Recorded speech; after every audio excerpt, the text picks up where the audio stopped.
নিয়মিতভাবে ইশরাকের নামাজ পড়া। ইশরাকের নামাজ কখন পড়ে? ফজরের নামাজের পরে সূর্য ওঠার 20 মিনিট পরে যে নামাজ শুরু হয় সেটাকেই ইশরাকের নামাজ। এ বিষয়ে হাদিস শুনুন।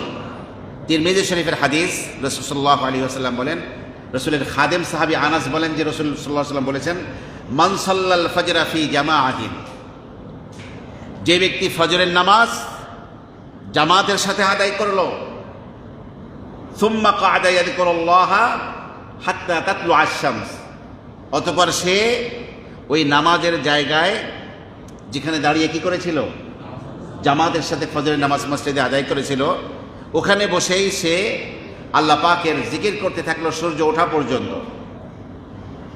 সুম্মা সাল্লা রাকাতাইন, সূর্য ওঠার পরে মাগরিব ওয়াক্ত যাওয়ার পরে যখন নামাজ পড়ে নিল, এরপরে 2 রাকাত নামাজ পড়লো, কানাত লাহু কাআজরি হাজ্জাতিন ওয়া উমরাতিন, তার জন্য বরাদ্দ হবে একটা হজ এবং উমরা পালনের সওয়াব।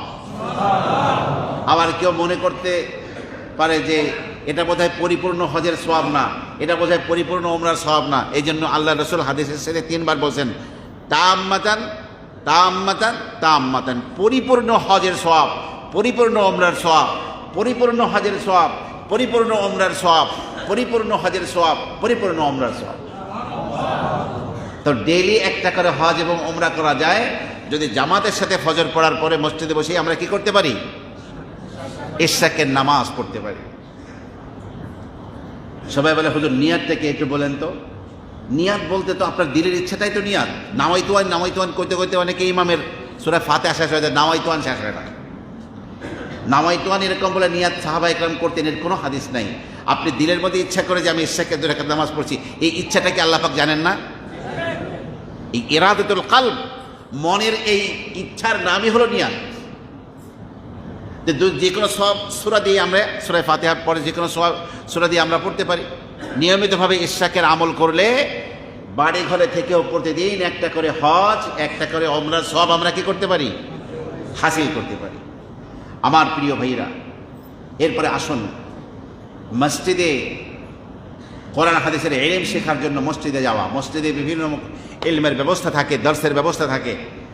তো হযরত আবু উমামা বলেন, রাসূলুল্লাহ সাল্লাল্লাহু আলাইহি ওয়াসাল্লাম ইরশাদ করেছেন, তিবরানী এবং হাকিম 2টি হাদিস গ্রন্থে বর্ণিত হাদিস, রাসূল বলেন সাল্লাল্লাহু আলাইহি ওয়াসাল্লাম, মান গাদা ইলাল মসজিদি, যে ব্যক্তি মসজিদে গেল, লা ইউরিদু ইল্লা আন ইয়াতাআল্লামা খায়রান, সে শুধুমাত্র উপকারী ইলম শেখার জন্য গেল, অথবা আও ইউআল্লিমুহু, অথবা শিখাবার জন্য গেল, কানা লাহু কাআজরি হাজ্জাতিন তাম্মাতান হাজ্জাতুহু, সেই ব্যক্তির জন্য বরাদ্দ হবে একটা পরিপূর্ণ হজ, যার হজ সেই যে হজকে সে পূর্ণ করেছে, এরকম পূর্ণ একটি হজের সওয়াব সে হাসিল করতে পারবে।